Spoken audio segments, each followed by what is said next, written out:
The Brotherhood of Dada political party is traveling in a bus that stimulates the effects of a powerful hallucinogen and which has already caused chaos in several states.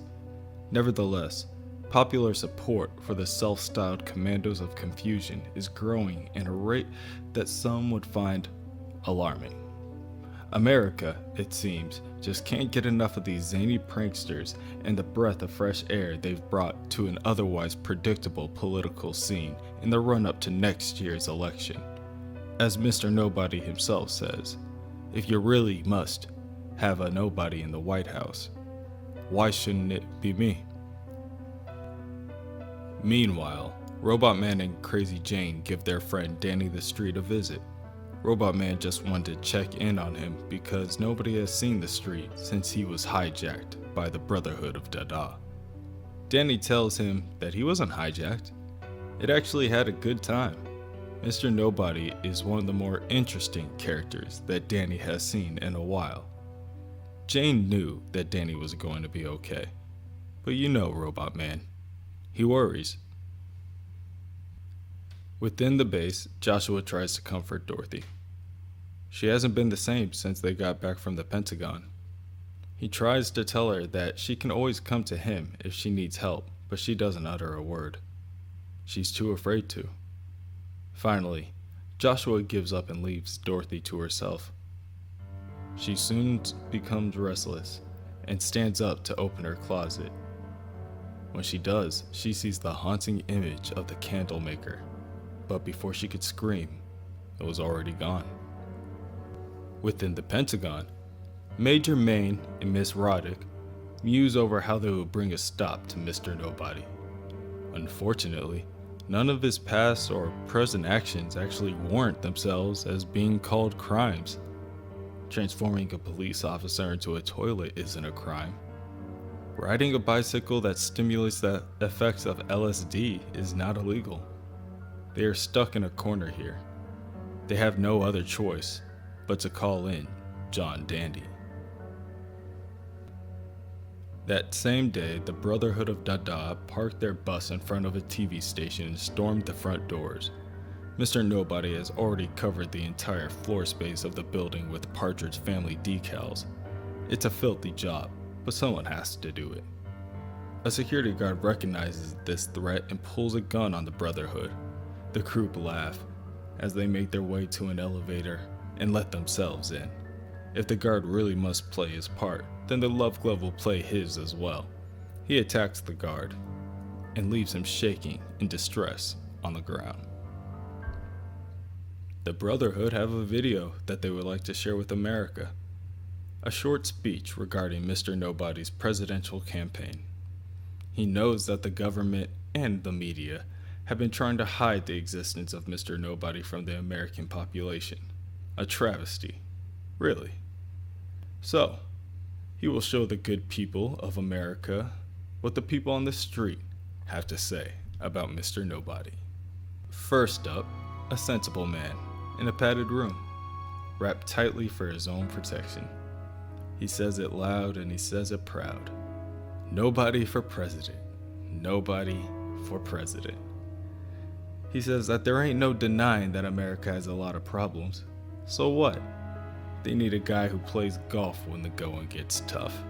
A guy who could care less about the liberal media. That's why he's voting for Nobody. The people's choice.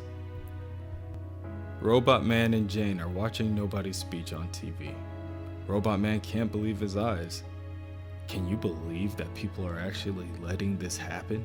He asks Jane, hoping that Jane shares his sentiments. She does not. The way she explains it to Cliff, there isn't one president that she can name that hasn't been rotten to the core, especially behind closed doors. At least with Nobody, you already know what you're going to get. He doesn't hide behind a facade at the very least. He's got her vote.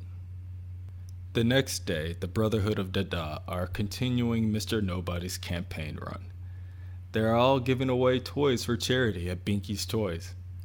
Mr. Nobody, while dressed up as Santa Claus, tells all the children that every day is Christmas Day with the Brotherhood of Dada. The store owner runs over to the children and tells them to put the toys down. They are store property, and none of them have been paid for yet. Mr. Nobody hopes the man is happy. He just ruined Christmas for all those innocent children. The man tells Mr. Nobody that the police have been called and the Brotherhood rushed to the parking lot to make their getaway in their bus. The police have already arrived and a chase ensues. The police car quickly starts to fade in the rearview mirror as the driving officer starts hallucinating. As he sees a stream of colors, and before long, he doesn't even remember what he's doing.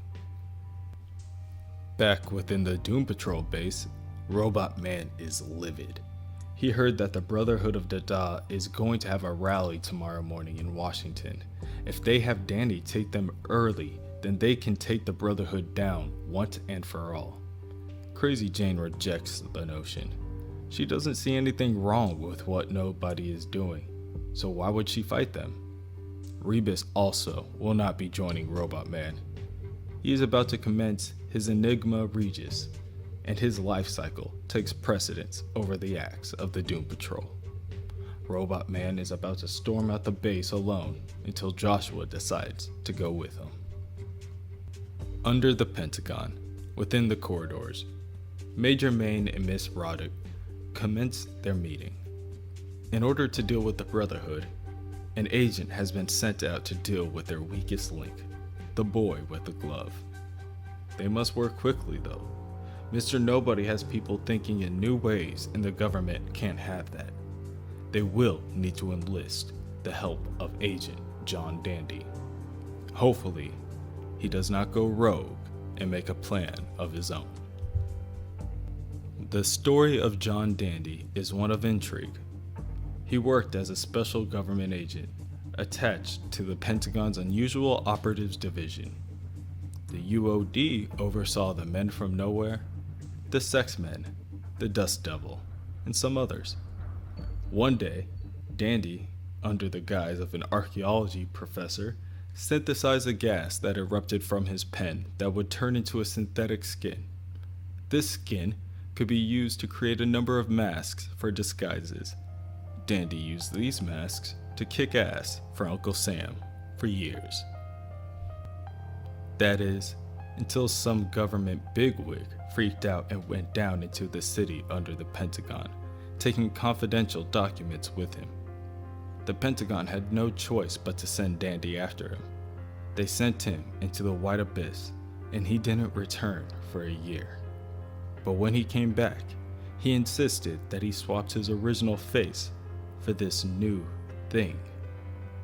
His appearance is truly terrifying. He also stole the faces of 2 soldiers that went into the abyss with him. Now, his faces pick up on fear, and when they do, he loses control over all of them. Since then, the government stowed John Dandy away, in a room, under the Pentagon, just crawling around.